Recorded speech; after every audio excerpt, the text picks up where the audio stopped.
Merci de rester toujours fidèle à New World Info. C'est l'heure de décryptage. Nous recevons Mamadou Diouf. Avec vous, Mamadou, nous allons parler de la Coupe d'Afrique des Nations, de la victoire héroïque des Lions de la Teranga et de cette jubilation historique. Bonjour, Mamadou Diouf, vous allez bien? Bonjour Michel.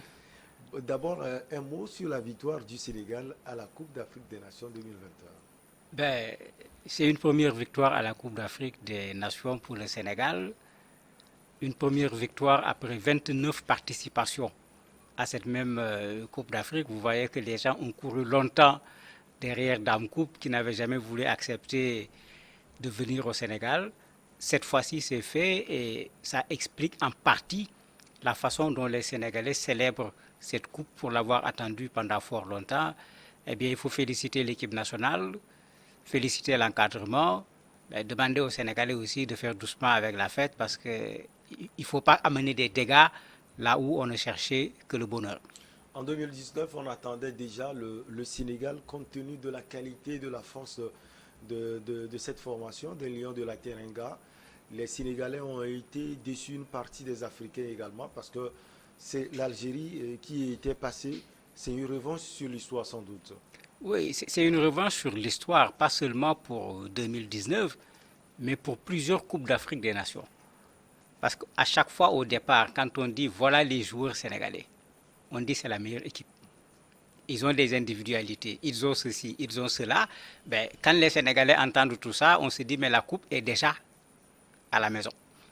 Mais au résultat, la coupe a toujours refusé de venir.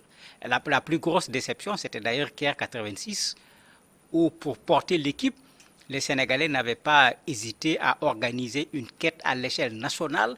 Tout le monde a donné ce qu'il avait pour que l'équipe parte dans les meilleures conditions possibles. Mais là-bas, la déception avait été extrêmement forte. Ça a fini même par un débat national sur la télévision où les gens posaient des questions. Qu'est-ce que l'entraîneur a fait? Qu'est-ce que tel joueur a fait? Qui n'a pas fait quoi? Mais ça, c'est la passion qui accompagne ce football-là. Et pour une fois, on nous a dit, nous sommes favoris. On a dit, nous avons une très belle équipe. Mais plusieurs fois, on est parti avec les mêmes pronostics. On a de très bons joueurs, on a un très bon gardien, on a un très bon entraîneur, puisque cette fois-ci, c'est un Sénégalais à l'UNCC, mais d'autres sont passés qui étaient des entraîneurs étrangers qui étaient connus quand même pour leurs compétences en la matière, mais on n'avait pas pu gagner la coupe. Et très certainement, toutes ces déceptions passées, aujourd'hui, les gens sont en train carrément de les oublier face à une victoire pour la Coupe d'Afrique de 2021. Alors, on le disait, c'est une grande joie pour tous les Sénégalais. C'est une grande joie pour le premier responsable du pays, le président Macky Sall. Sur le plan politique, c'est un coup réussi également pour le chef de l'exécutif sénégalais. Ah ouais, mais bien sûr, c'est lui qui est le président de la République. Même s'il n'est pas descendu sur le terrain, même s'il n'est pas allé au stade pour supporter les équipes, c'est lui le président de la République. Et quand l'équipe nationale gagne, c'est le Sénégal qui gagne. Et c'est lui qui est à la tête de ce Sénégal qui gagne. Donc bien sûr, il y a un coup politique, c'est comme ça qu'il faut l'appeler, et il l'a très bien joué.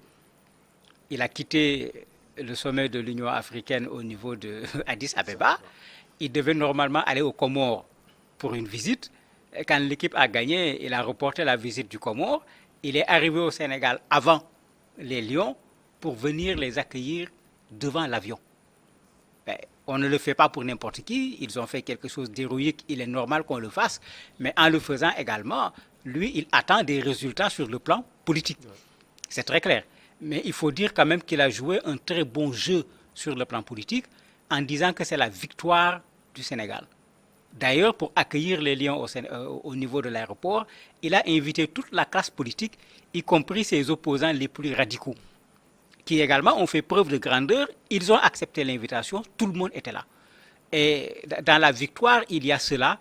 Tout le Sénégal s'est retrouvé, toutes différences confondues, derrière l'équipe nationale. Et je crois que peut-être les sociologues, les psychologues doivent peut-être travailler pour que le fait qu'on ait pu mettre tout le monde ensemble ne s'arrête pas à cette victoire. Parce que si on continue à mettre les Sénégalais ensemble, tous les défis qui sont devant nous, nous allons pouvoir les relever. Mais on n'a pas tout le temps des occasions comme celle-là où tous les Sénégalais, tous bords confondus, se retrouvent ensemble pour célébrer cette victoire des Lions de la Teranga. Au-delà, Mamadou, des occasions répétées pour les Lions de la Teranga, au-delà également des moments difficultés que le pays a eu à vivre, qu'est-ce qui peut expliquer cette mobilisation générale autour de la troupe à Aliou Cissé? Il y a plusieurs raisons à cela. La première raison, le football est roi au Sénégal. Nous avons, c'est vrai, notre sport traditionnel qui est la lutte, mais les Sénégalais sont des amateurs de football. Ils sont même des amateurs du vrai football. Puisque le Sénégal a organisé la Coupe d'Afrique des Nations, les Sénégalais aiment tellement le football qu'ils sont capables. Si l'équipe nationale du Sénégal est sur le terrain avec une autre équipe, ils ne jouent pas correctement, ils vont applaudir l'autre équipe et puis huer l'équipe du Sénégal. C'est des gens qui tiennent au football. L'autre élément, comme je l'ai dit, ça fait 56 ans pratiquement que le Sénégal participe à la Coupe d'Afrique sans pour autant avoir gagné la Coupe. Ce n'est quand même pas rien, c'est presque depuis le début des indépendances.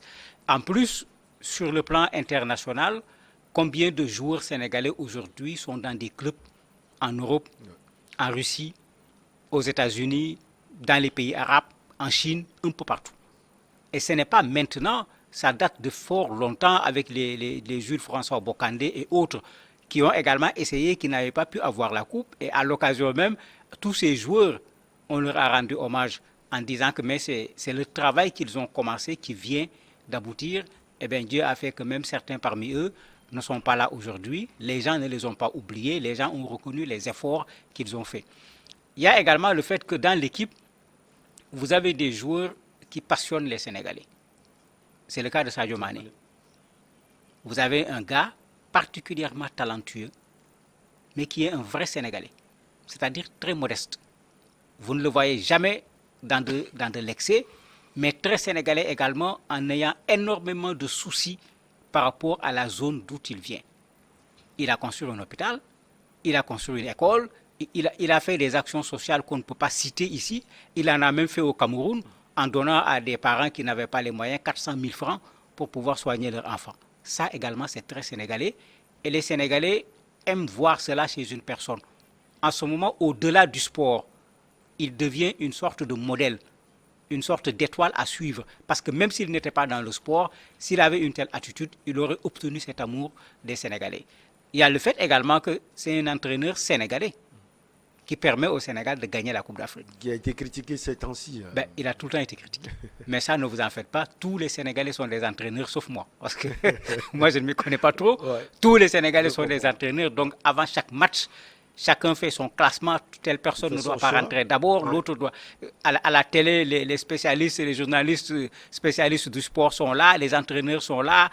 Mais ça, c'est le Sénégal. Quand c'est le sport, c'est un jour avant le match. C'est le jour du match. C'est le jour après le match, on ne parle que de ça. Ça, c'est notre particularité. Et comme je disais tout à l'heure, les gens aiment le sport, les gens s'investissent pour le sport et les gens n'hésitent pas à y mettre les moyens.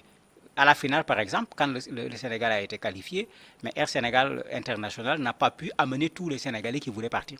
Il y en a qui sont restés sur place. Puisque les gens ont dit qu'ils vont aller supporter l'équipe nationale à la finale. C'est plein de Sénégalais qui sont partis avec leurs propres moyens pour aller supporter l'équipe nationale. Donc, il y a tout ça qui fait qu'effectivement, il y a une euphorie actuellement extraordinaire au niveau du pays depuis que les Lions de la Teranga ont remporté la Coupe d'Afrique. Une revanche sur l'histoire pour Aliou Cissé également, vous l'aviez dit, il est critiqué entre-temps dans son pays, mais on l'a vu également, il était le capitaine des Lions de la Teranga. Et en 2002, si je ne me trompe pas, il a raté un pénalty. Tout à fait. Tout à fait. Et les gens ne l'ont pas oublié, mais on peut dire qu'il a pris sa revanche sur deux choses. La première chose, c'est le penalty qu'il avait raté. Bon, comme d'habitude, les passionnés ont crié, mais au Sénégal, on les a reçus quand ils sont revenus, malgré les penaltys qu'ils ont ratés. Parce que les gens les avaient vus jouer, les gens ont vu du beau football, les gens les ont vus se battre. C'était suffisant. Bien qu'ils n'aient pas emporté la coupe, la façon dont on a reçu cette équipe nationale, Aliou Cissé a été reçu de la même façon, bien qu'il ait raté un penalty. Donc c'est pourquoi j'ai dit les Sénégalais sont passionnés du football en tant que tel. Cette fois-ci, c'est lui qui est là en tant qu'entraîneur de l'équipe nationale. Il n'est même plus reçu comme un joueur comme il l'avait été. Il a la chance d'avoir eu droit deux fois à ce carnaval que les Sénégalais ont organisé pour recevoir l'équipe nationale, une fois en tant que joueur et une fois en tant qu'entraîneur. L'autre élément qui joue, Alioune a été très sénégalais également quand il a été critiqué. Au départ, ça l'avait un peu piqué, il a réagi. Après, il a compris que c'est le Sénégal. Quel que soit ce que tu vas faire, les gens vont parler. C'est pourquoi quand le président parlait de lui, il l'a rappelé, il a dit, mais il est resté stoïque. Ouais. Il n'y a pas quelque chose qu'il n'a pas entendu. Mais aujourd'hui, ceux qui le critiquaient vertement sont revenus lui dire, Alioune, pardonne-nous. Ce qu'on disait, ce n'était pas contre toi. On n'avait absolument rien contre ta personne. C'est parce qu'on voulait gagner qu'on critiquait pour que tu puisses écouter et corriger un certain nombre de choses pour qu'on gagne la coupe. Donc il n'y avait aucune méchanceté dans les propos qui étaient tenus par ceux qui n'étaient pas d'accord avec ces options tactiques. Et aujourd'hui, tout le monde s'est retrouvé, tout le monde le célèbre, tout le monde le félicite. Alors, c'est l'heure des récompenses également, Mamadou Diouf. Chacun des joueurs sénégalais aura 50 millions, plus l'encadrement bien sûr, 50 millions de francs CFA et 2 terrains à Dakar et à Diamniadio. Vous connaissez oui. Dakar et l'autre également.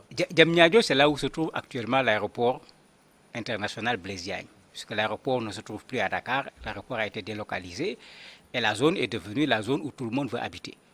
C'est la zone où on est en train de construire également ce qu'on appelle la nouvelle capitale en quelque sorte. Il y a une nouvelle ville, il y a des ministères, donc c'est une zone actuellement qui est extrêmement recherchée au niveau de Dakar parce qu'il y a un pôle économique qui est en train d'être mis en place à ce niveau. Donc ce n'est pas pour rien qu'on donne à ces joueurs un terrain à ce niveau. À Dakar, c'est la même chose et ce n'est pas une première.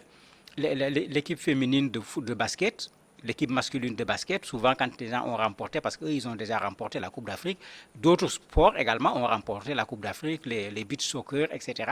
Souvent, on a donné aux gens une maison dans une cité, carrément, une maison en bonne et due forme, ou bien comme ils l'ont fait ici, donner un terrain. Donc ce n'est pas la première fois. La particularité, c'est qu'eux, ils ont reçu gros. Mais c'est le président Abdou Diouf qui disait, quand quelqu'un fait quelque chose d'extraordinaire, il faut le récompenser de façon extraordinaire. Et c'est pourquoi, effectivement, en plus de commandeur de l'Ordre national du Lion, ils ont reçu 50 millions et 2 terrains au niveau de Dakar et au niveau de Diamniadio. Et tous les Sénégalais sont d'accord avec eux, ils le méritent. Autre chose que les gens oublient, parce que certains même disent non, on a trop donné, c'est trop cher.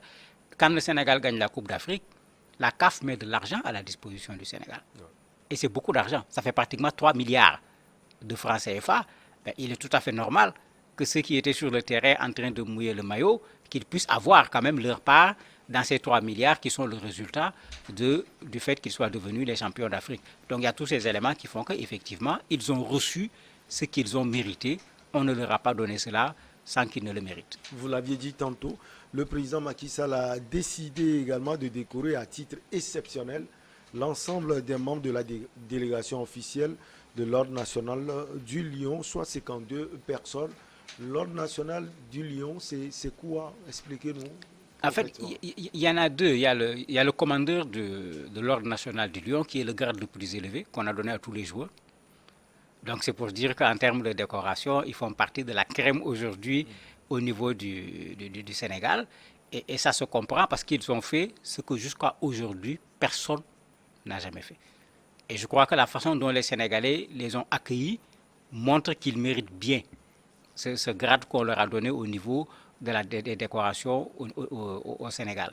Et le président n'a pas choisi par hasard, il est allé taper le plus fort possible, parce que derrière aussi ce qu'il y a, et il l'a dit dans son discours, il demande actuellement la Coupe du Monde. Il ne parle plus de Coupe d'Afrique, il parle de la Coupe du Monde. C'est vrai que le Sénégal, il y a eu une aventure intéressante en 2002 en allant jusqu'au quart de finale. Ça avait entraîné quelque chose d'extraordinaire puisque pratiquement tous les Africains supportaient cette équipe africaine à l'époque. Le président est déjà en train de leur dire, bon, voilà ce que nous vous donnons, voilà ce que vous avez fait, mais aujourd'hui, ça, il faut le poser ici et puis aller viser plus loin. Et je crois qu'avec les joueurs qui sont là, si l'encadrement fait le travail qu'il faut, le Sénégal peut se qualifier en Coupe du Monde et essayer d'aller cette fois, ne serait-ce qu'en demi-finale, ou bien pourquoi pas aller chercher la Coupe elle-même, puisque une bonne partie de ces joueurs jouent dans des équipes de renommée. Ils n'ont pas à avoir un complexe devant les autres joueurs. Le rendez-vous est donc pris en décembre pour cette double confrontation contre l'Égypte encore. Ça va être sans doute une revanche pour les Pharaons. Mais tout à fait. Le dernier match, c'est avec l'Égypte. Le premier match, ça sera avec l'Égypte. On n'est plus dans le même cadre. La Coupe d'Afrique de 2021 est terminée. Mais il se trouve que c'est eux qu'il va falloir rencontrer en aller et retour pour pouvoir continuer cette aventure des Lions dans cette Coupe d'Afrique. Mais je me dis que autant les Égyptiens vont vouloir gagner, autant les Lions vont vouloir gagner également sur le terrain.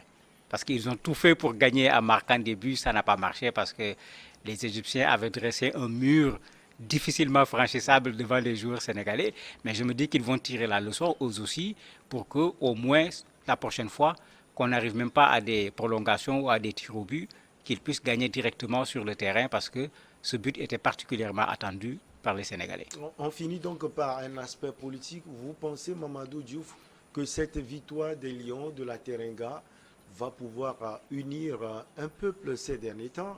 Le Sénégal est un modèle, mais on sent quelques remous avec les opposants qui, comme vous l'aviez dit, étaient invités également à la fête. En tout cas, c'est le souhait de beaucoup de Sénégalais, pour ne pas dire de tous les Sénégalais. Autant les gens ont magnifié la victoire, autant les gens ont magnifié la façon dont tout le Sénégal s'est mis derrière l'équipe nationale durant tout le parcours et surtout après la victoire. Certains même vont jusqu'à dire, en fait, si Dieu a aidé le Sénégal, c'est parce que les gens se sont mis ensemble. Donc si on veut que Dieu continue à nous aider, il faut rester ensemble. Si on retourne encore dans nos divisions, Dieu va nous regarder et on va se retrouver également dans des problèmes pour vous dire jusqu'où les gens apprécient effectivement le fait que l'équipe nationale ait réussi à réunir tous les Sénégalais, quels que soient les bords, et il faut demander à ce que cela continue, parce que ça également, ces Sénégalais, on peut ne pas être d'accord, on peut s'affronter sur un plateau de télévision, on peut s'affronter dans un débat, mais quand on finit, on s'attrape par la main, on sort, on rit. C'est ça qui est normal. Ce n'est pas des ennemis, ce n'est pas des gens qui vont se battre avec des armes. C'est des idées. Quand elles sont contradictoires, elles le sont. Mais après, ça ne nous doit pas nous empêcher de vivre ensemble dans notre Sénégal. Merci beaucoup à vous, Mamadou Diouf. On marque une petite pause et derrière, on reçoit le célèbre avocat Maître Éric Emmanuel Sousa.